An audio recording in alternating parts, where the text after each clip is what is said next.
Salam alaikum. Alors on se retrouve comme prévu avec un sujet beaucoup plus axé sur le business. Et aujourd'hui on va parler de la dette. Pourquoi on va parler de la dette? Tout simplement parce que c'est une épreuve que mon mari a dû surmonter et qu'il a surmonté, j'estime, avec brio. Et ça me tenait à cœur qu'il vous la raconte parce que moi, elle m'a inspirée et je pense qu'elle peut en inspirer plus d'un. À toi le mic. Thanks. Salam alaikum tout le monde, j'espère que vous allez bien. Alors aujourd'hui, le but c'est de vous expliquer une histoire, pas pour ni faire la victime, ni faire celui qui a tout compris à la vie, mais surtout pour... vous nous avez demandé de donner des exemples concrets et de vous encourager sur le tawakkul, et surtout aussi pour le sujet de la hijra. Parce que comme vous le savez, on a fait la hijra. Alhamdulillah, nous, on tire des revenus d'une activité, notamment sur Internet, etc., et de l'entrepreneuriat. Et je pensais que c'était hyper intéressant, et Sarah aussi, de vous partager en fait notre expérience et mon expérience même, parce que ça a commencé un peu avant notre mariage. Pourquoi? Parce que souvent les gens estiment qu'il faut vraiment avoir de l'argent avant de partir, etc. Le prophète sallam dit que la hijra est une cause d'enrichissement. Je vais vous raconter toute mon histoire, mais comment je suis passé d'endetté de plus de 100 000 euros, à peu près 100 000 euros on va dire, à l'âge de 23-24 ans, à gagner ma vie correctement, à rembourser toutes mes dettes assez rapidement et pouvoir maintenir du coup notre couple et notre vie en Arabie Saoudite. Et surtout, il a cité un hadith qui est très très très important, un hadith dans lequel on a cru dur comme fer et finalement qui ne nous a pas déçus. Et pour moi, c'est là l'aspect, un des aspects les plus importants sous le prisme de la hijra. Comment la hijra nous a enrichis avec cette histoire qui est juste folle. Allahumma barik. Tabarrak. Le prophète sallam il dit « Idha ajabta fatabarrak » donc tabarrakou comme elle dit. Si vous êtes impressionné par cette histoire, faites des doigts pour nous. Dites Allahumma barik, on ne veut pas se porter la haine dans cette histoire, mais vraiment faites des doigts pour nous et qu'Allah vous accorde meilleur. Donc pour vous dire, là la hijra ça fait moins d'un an qu'on l'a faite. Au moment où on est parti, quasi, hein, en vrai. Ouais, ça fait presque un an.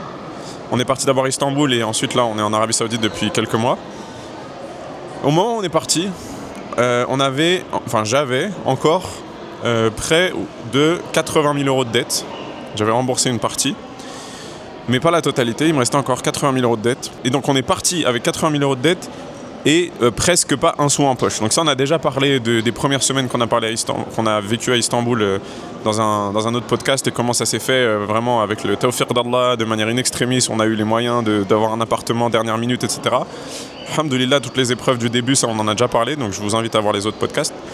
Mais là, ça fait moins d'un an après, en étant hijra, en n'étant pas salarié ou quoi que ce soit, on a pu rembourser du coup la totalité de ses dettes. Donc je vous raconte l'histoire depuis le début. J'ai fait des études dans une grande école qui s'appelle l'ESSEC, qui est une école de commerce. Donc une école de commerce, généralement, surtout quand c'est dans le top 3 des meilleures écoles de commerce, donc le top 3 c'est HEC, ESSEC, ESCP, généralement on vous promet monts et merveilles, comme quoi vous allez gagner un super salaire, que vous allez trouver un emploi facilement, etc. Moi, il se trouve que quand j'ai eu un super apprentissage, j'ai travaillé pendant 2 ans en finance islamique, c'était génial. Et après mon apprentissage, j'ai cherché un job et je portais la lahia. Et j'ai postulé à des centaines d'offres et je trouvais pas de job. J'ai fait quelques entretiens.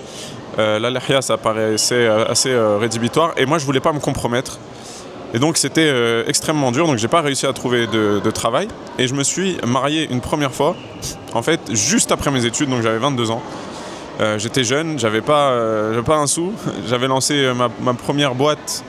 J'avais ni fait de bénéfices ni fait de pertes. C'était, on va dire, honorable, mais j'avais pas non plus de quoi subvenir véritablement aux besoins du foyer, etc. Donc j'ai eu un début de premier mariage qui était assez difficile d'un point de vue financier. Et du coup, en fait, pour assumer, au bout d'un moment, j'ai commencé à m'endetter, en fait. J'ai commencé à m'endetter pour pouvoir prendre cette responsabilité d'époux qui était la mienne. Et je fais des petits boulots, j'ai fait des traductions de livres, j'ai donné des cours de SES, j'ai fait plein de petites choses comme ça, mais j'arrivais pas à gagner bien ma vie, j'arrivais pas à décrocher un bon job.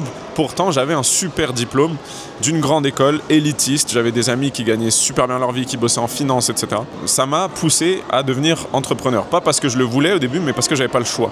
Moi, j'avais pas, en fait, la volonté de gagner beaucoup d'argent. J'ai jamais eu cette ambition ou cette volonté. C'était pas quelque chose qui m'attirait.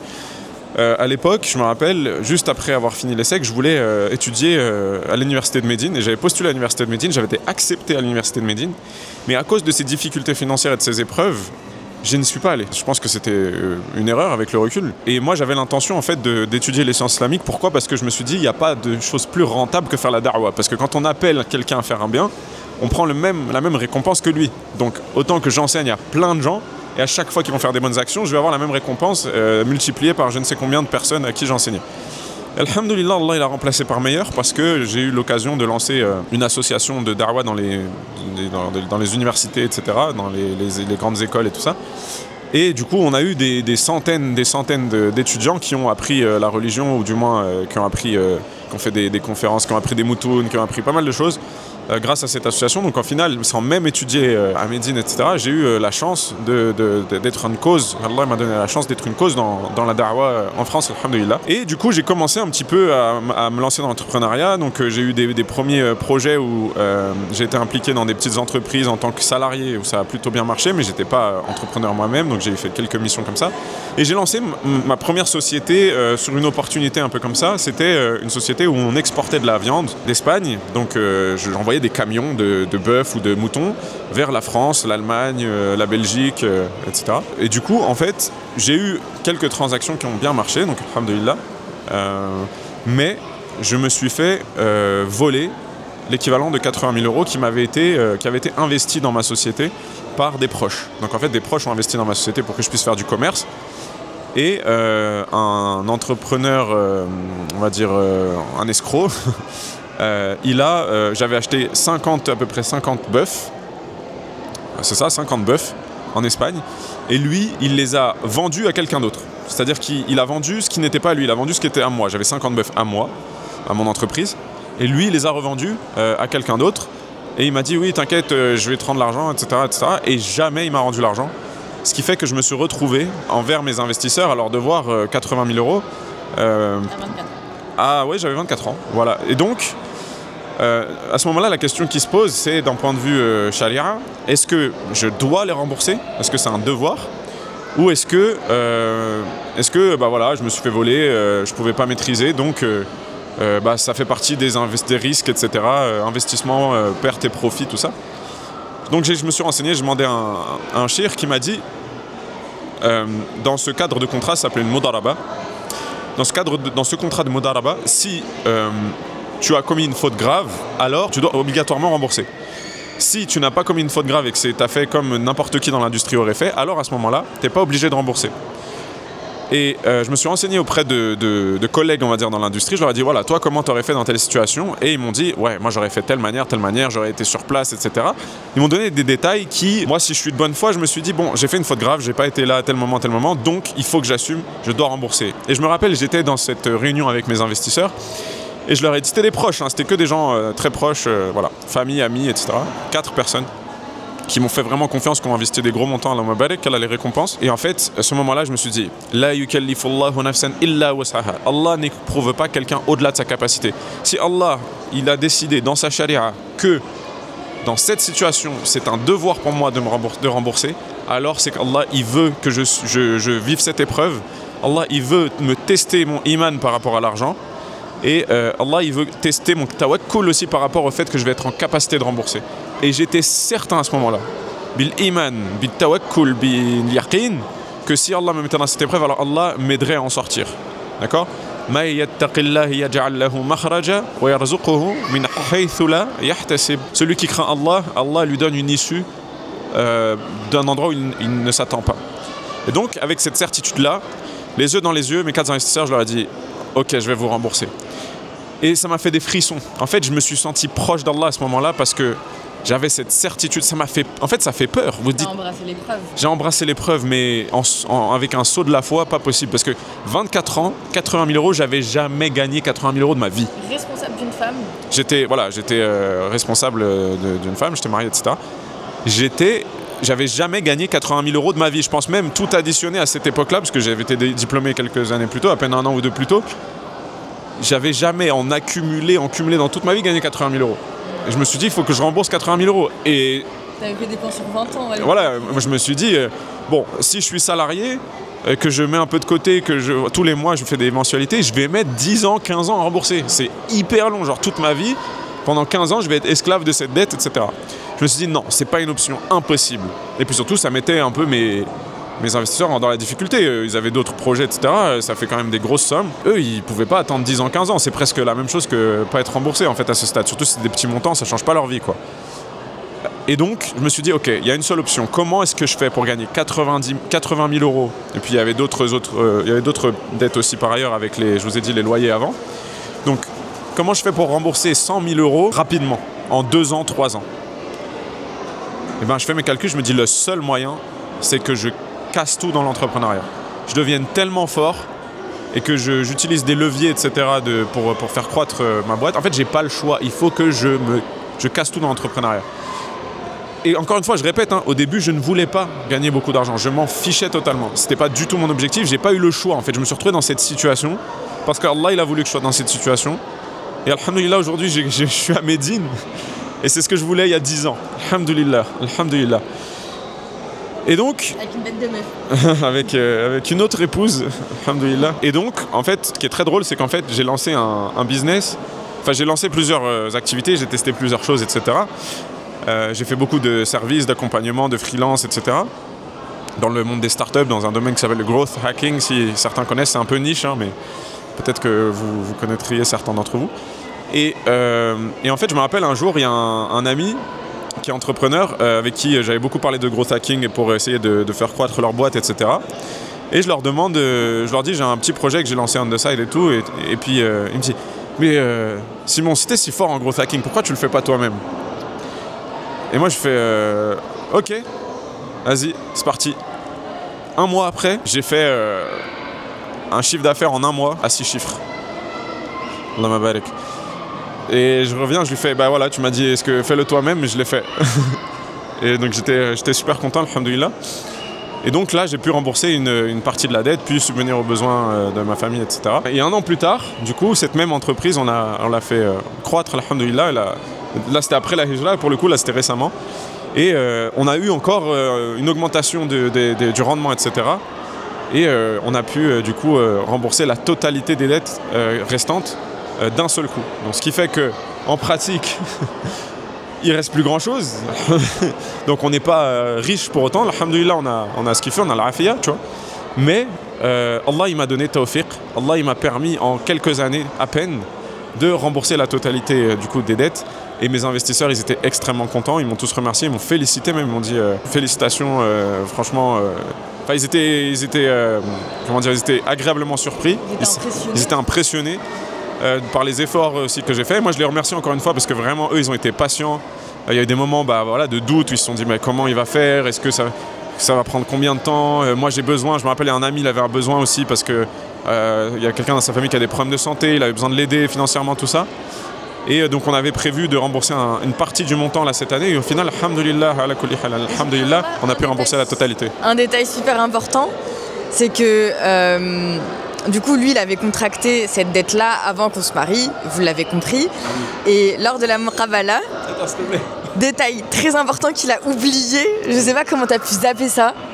Oui, alors super important, en fait j'avais une telle certitude dans le fait que Allah il allait me permettre de rembourser rapidement, que quand j'ai marié Sarah, c'était il y a 2 ans, en muqabala, je lui dis j'ai une dette, je lui dis pas le montant, et il était important, hein, je crois qu'on était autour encore près de 100 000 euros. La question que je pose c'est en combien de temps? Ouais, et Sarah elle me demande, elle m'a pas dit combien, elle a été pudique, elle m'a pas dit c'est combien la dette, elle m'a dit en combien de temps tu penses la rembourser. Et moi je lui ai dit en 2 ans, 100 000 euros, hein. Imaginez 100 000 euros, mais j'avais pas du tout la nia, j'avais pas du tout un doute dans mon cœur qui pourrait me dire en fait Vous savez, c'est un peu... parfois, ce doute, on se dit, je suis de mauvaise foi, je suis un peu un menteur, j'arrondis les angles. Non. Je lui ai dit 2 ans, mais avec certitude. Mais genre, oui, dans 2 ans. Genre, je suis sûr que dans 2 ans, ce sera remboursé. Ça fait moins de 2 ans qu'on est mariés. Alhamdulillah, ces 100 000 euros ont été remboursés. Allah, il lui a facilité la tenue de sa promesse. Donc, conclusion, il y a beaucoup de gens qui sont bloqués par le sujet du risque, qui ne bougent pas dans leur vie parce qu'ils ont peur du risque, le mot français cette fois-ci. Mettez vraiment la confiance en Allah. Allah, c'est le Razzaq, d'accord? Il y a beaucoup de dua pour ça d'ailleurs que vous pouvez apprendre. Allahumma akfini bi halalika an haramika wa aghnini bi fadlika amma siwak. Donc j'ai fait beaucoup de dua aussi. Franchement, je me suis accroché au dua. Il y a aussi notre dua, c'est A'udhu billahi min al-hammi wal hazan wal ajzi wal kasal wal bukhl wal jubn wa dala'i ad-dayn wa ghalabati ar-rijal. Et dans une autre version, wa ghalabati ad-dayn wa qahri ar-rijal. Il y en a quelques-unes comme ça, en tout cas, que vous devez apprendre par cœur si vous avez des dettes, qu'Allah vous délivre des dettes si vous avez des dettes, et qu'Allah vous facilite la hijra et vous facilite aussi d'être entrepreneur, parce que je pense vraiment que d'être indépendant financièrement, c'est vraiment un goal en tant que musulman, plutôt que de servir un patron qui souvent n'est pas musulman en plus en France. Donc, moi j'ai une question. Vas-y. Ok. Maintenant que tu es sorti de cette épreuve... tes doigts. Maintenant que tu es sorti de cette épreuve, quelle est ta vision de la dette et quel est ton sentiment vis-à-vis de l'épreuve, une fois que tu l'as surmontée? Alhamdulillah, je pense que déjà je suis certain que ça m'a vraiment rapproché d'Allah parce que j'ai senti la présence d'Allah dans ma vie comme un dialogue. Allah il est avec vous comme vous pensez qu'il est avec vous. Husnu dhann billah. Ayez une bonne opinion d'Allah. Allah il est avec vous comme vous pensez qu'il était avec vous. J'ai dit 2 ans, mais peut-être que si j'avais dit 1 an, j'aurais remboursé en 1 an. Pourquoi? Parce que si j'avais cru Allah est capable de toutes choses. Wa huwa ala kulli shay'in qadir. J'aurais dû me dire 2 heures. Si j'avais cru, peut-être, si j'avais cru sincèrement, sans doute, que je sois capable de rembourser en 1 an, très certainement qu'Allah l'aurait fait, l'aurait permis que je le fasse. Mais j'avais la certitude que c'était 2 ans. Allah il a fait en sorte que c'était 2 ans, alhamdulillah. Et du A à Z dans cette épreuve, en fait, ce que je trouve génial, c'est que le tawakkul, en fait, plus vous l'expérimentez à petite échelle, plus vous pouvez l'expérimenter à grande échelle. Et là, c'est un grand exemple qui est quand même énorme pour beaucoup de gens. Mais je passe toutes les petites épreuves de tawakkul du quotidien. En fait, c'est comme des escaliers. Des steps, vous progressez, c'est des levels de tawakkul. Vous commencez par faire tawakkul à petite échelle, puis à plus grande échelle, puis à plus grande échelle, jusqu'à ce que Allah il vous permette de faire tawakkul dans des épreuves qui sont énormes. Et alhamdulillah, moi je suis très content d'avoir eu cette épreuve. Parce qu'en fait, cette épreuve, elle m'a forgé, elle a fait ce que je suis devenu aujourd'hui, elle a fait que je suis devenu un bon entrepreneur, entre guillemets, aujourd'hui, qu'aujourd'hui je suis capable d'être indépendant, vraiment dans le sens libre en fait, dans le sens libre. On vit pas une vie de riche, on vit pas une vie on a une toute petite voiture en location, on vit simplement. Modeste. Mais alhamdulillah, le fait d'être libre et indépendant, ça n'a pas de prix. On se sent pas rattaché à l'argent. C'est-à-dire qu'on n'a pas besoin de l'argent, on conditionne pas notre bonheur à l'argent et on conditionne pas en fait l'argent ou le gain d'argent à nos capacités ou à notre effort. On le voit vraiment comme un risque qu'on reçoit quand on en a besoin, quand le besoin se fait ressentir, quand Allah estime que on va en faire bon usage. On l'accueille et on ne l'attend pas. Donc on a vraiment une vision très détachée de la dunya de manière générale. Donc alhamdulillah qu'Allah nous préserve sur cette vision. Et tu m'as posé une question sur c'est quoi mon rapport à la dette maintenant. Alors déjà j'ai moins un rapport à la dette qui est craintif parce que en fait le rapport à la dette il fait peur quand on doute de sa capacité à rembourser. Mais la plupart des très grands entrepreneurs, ils ont des très grosses dettes. Je vous donne un exemple, un entrepreneur que j'aime pas du tout parce que c'est un sioniste, c'est Patrick Drahi. Patrick Drahi, il a 50 milliards d'euros de dettes. Et c'est un des hommes les plus riches de France. Et pour lui, en fait, la dette, c'est un levier. Pour moi, aujourd'hui, la dette aussi, c'est un levier. Donc, j'ai pas peur de me re-endetter ou d'emprunter, etc. pour X ou Y raison. Mais aussi parce que, grâce à l'entrepreneuriat, entre guillemets, j'ai créé un actif, une entreprise qui a un nom, qui a une base de données clients, qui a une réputation, qui a une valeur, qui a une capacité de refaire de l'argent dans le futur, avec une certitude plus ou moins grande qu'il va y avoir des revenus similaires les années suivantes, Inch'Allah, bi'idhnillah, bi'awnillah. Et donc, en fait, ma capacité de remboursement étant plus grande et plus certaine aujourd'hui, après toutes ces épreuves et tous ces efforts et toutes ces difficultés, eh ben, j'ai moins peur de la dette. Et j'aimerais ajouter que la dette, c'est pas haram. C'est le riba qui est haram. Et la dette, c'est un des moyens qui nous est autorisé d'utiliser dans plusieurs contextes. Oui, d'ailleurs, il y a une chose qu'il faut qu'on souligne, qui est très importante. Ici, quand on parle de dette, on ne parle absolument pas de crédit ribawi. Yamhaqullahu riba wa yurbi sadaqa. On ne parle pas de crédit à intérêt. Hein. Celui qui prend le crédit à intérêt, croyez-moi, son risque, il va complètement péricliter, il va se casser la figure. Et je connais plein de gens qui avaient... le riba, ça crée vraiment la zizanie, ça met la malédiction dans votre risque. Donc surtout, ne prenez pas de crédit à intérêt. C'est pas du tout ce que je suggère. Moi, quand je parle de dette, là en l'occurrence, initialement, j'ai pas contracté ça comme une dette, comme un prêt. C'était des investisseurs donc qui ont investi en prenant des risques. Et je me suis retrouvé dans une clause, on va dire, du contrat selon la charia qui impliquait que je devais quand même rembourser le capital investi parce que faute grave. Ensuite, là aujourd'hui, quand je parle de ma capacité à m'endetter, il y a deux sujets. Un, c'est qu'auprès de mes proches, genre aujourd'hui, quand je dis à un proche j'ai besoin de temps, je sais pas, de quelques milliers d'euros, etc. pour ceci ou cela, pour, je sais pas, disons, meubler ma maison parce que j'ai plus de sous. Ils n'ont pas peur de me prêter parce qu'ils se disent de toute façon il a la capacité de rembourser maintenant, je sais qu'il va me rembourser au moins dans quelques mois, quoi. Voilà, et d'ailleurs c'est très méritoire, et j'avais appris en fiqh al-mu'amalat qu'un qard hasan, c'est-à-dire prêter sans intérêt, c'est plus méritoire que la sadaqa. Et vous pouvez aller chercher les explications, vous pouvez vous renseigner, mais c'est plus méritoire que la sadaqa. Pourquoi ? Parce que la personne qui te demande prête-moi de l'argent, c'est qu'elle en a vraiment besoin, et en plus surtout ça préserve sa dignité, alors que la sadaqa, ça ne préserve pas toujours la dignité de la personne qui la reçoit et ça ne la responsabilise pas. Là en l'occurrence c'est extrêmement responsabilisant, moi ça m'a beaucoup servi à me responsabiliser la dette. Et donc le qard hasan, faire un prêt à taux zéro à vos proches, si vous en avez la capacité, si vous avez de l'argent sur votre compte qui dort et que vous pouvez prêter de l'argent à un proche qui peut en avoir besoin pour le responsabiliser, etc., faites-le. Après faites attention à ce que ce soit des gens qui soient sincères, honnêtes et qui soient thabit, c'est-à-dire qui vraiment s'engagent à rembourser et font les efforts pour. Des gens irresponsables qui n'ont aucune intention de rembourser.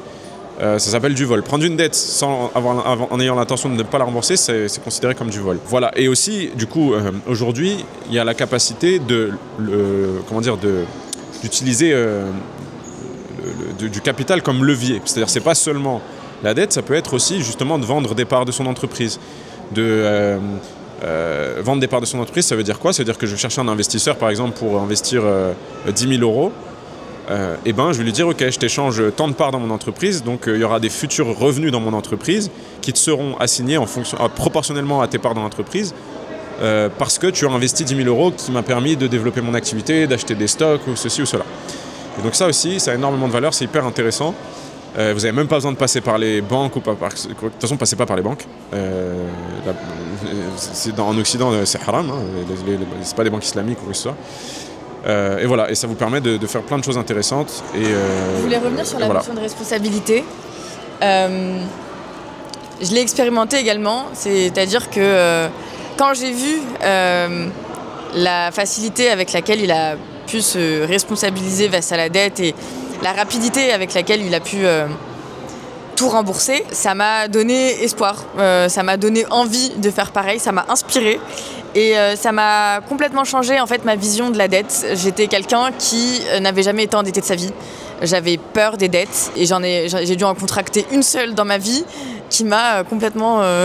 C'était même pas ton choix en fait. Et c'était même pas mon choix et qui m'a pareil un peu traumatisée, pareil, j'avais contracté l'année de mon mariage. Et en fait, j'avais une vision un peu de la dette qui était également comme toi très craintive. Et une fois que tout a été remboursé, une fois que j'ai vu en fait le parcours que j'ai été témoin de mes propres yeux, du coup je confirme, hein, c'était sans trucage, j'ai été juste émerveillée et j'ai vécu cet accompagnement parce que je faisais partie intégrante de l'aventure. Hein. J'étais une des personnes sur lesquelles il devait... j'étais une des personnes qui devait assumer, donc forcément, je voyais ses états, etc. Je disais son soutien était énorme à la Mbarak. Et ça m'a complètement décomplexée. Tu peux parler de ta boîte là. Oui, c'est ça. Ça m'a complètement décomplexée de contracter des dettes, parce que j'ai compris que ça allait avoir pour conséquence de me responsabiliser. Et c'est pour ça que je me suis endettée pour notamment mon nouveau commerce de Abaya. Je peux me permettre? Ouais. Je me rappelle, on avait cette discussion au début du lancement de son business de Abaya, de sa collection, etc. D'ailleurs, allez la follow sur Insta, on mettra les liens en description.